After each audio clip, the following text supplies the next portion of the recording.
ચાલો બાળકો, આજે આપણે ધોરણ 1 અધ્યયન સંપુટ ગુજરાતી એકમ 6 અજબ નગર તેની પ્રવૃત્તિ છે 17 છે ને 17 વાંચો અને લખો છે ને. તો જો પહેલાં ઉદાહરણ તરીકે ક પછી ઉ અને વો, તો આપણે ઉ લગાવવાનું છે એટલે કૂવો. પછી પ પછી ઉ અને લાવ, તો ઉ આવ્યું છે એટલે પૂ. શું કહેવાય? પૂ એટલે પુલાવ.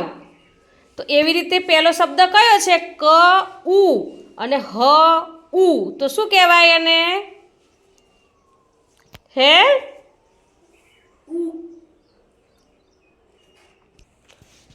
શું આવશે?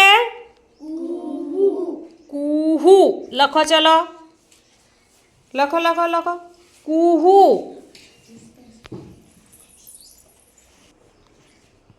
ચલો લખ્યું ને કુહુ. હવે જો આગળનો શબ્દ છે છ ઉ મંતર, તો શું કહેવાય? છ પછી એને દીર્ઘવ લગાવ્યું છે છું. શું લગાવ્યું? શું કહેવાય? છું. તો લખો છું મંતર.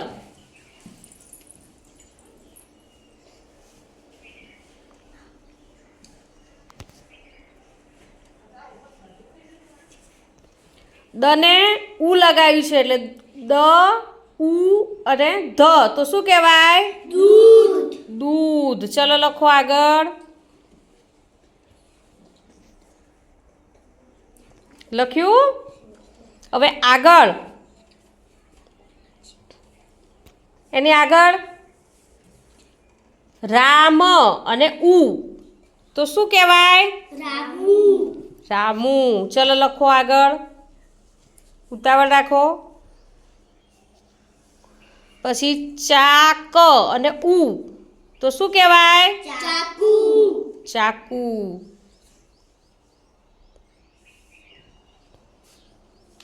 આગળ ખજ ઉ અને ર, તો શું કહેવાય? ખજૂર. ખજૂર. ચલો લખો.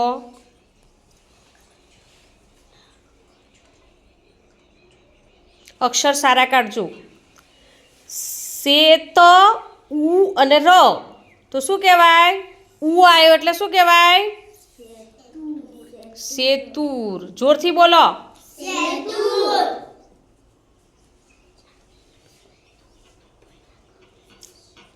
પછી આગળ પૂજા. પૂજા. ઉ આવ્યો એટલે. ચલો લખો.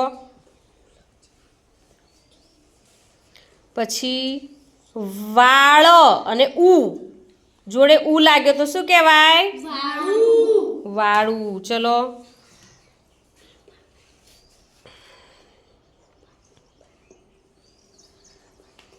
પછી આગળ મજ ઉ ર, મજ અને ઉ ર, તો શું કહેવાય? મજૂર. મજૂર.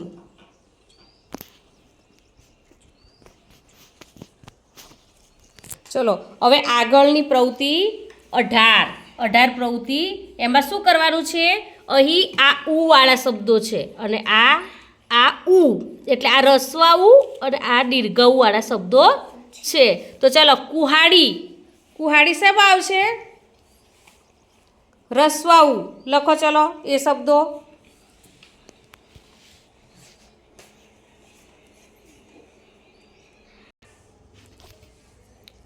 પ્રવૃત્તિ 18માં શું છે? ઉ અને ઉ વાળા શબ્દો છૂટા પાડવાના છે. એટલે શબ્દો તો આપેલા છે, તો તમારે એ રીતે શબ્દો છૂટા પાડીને લખો. ચલો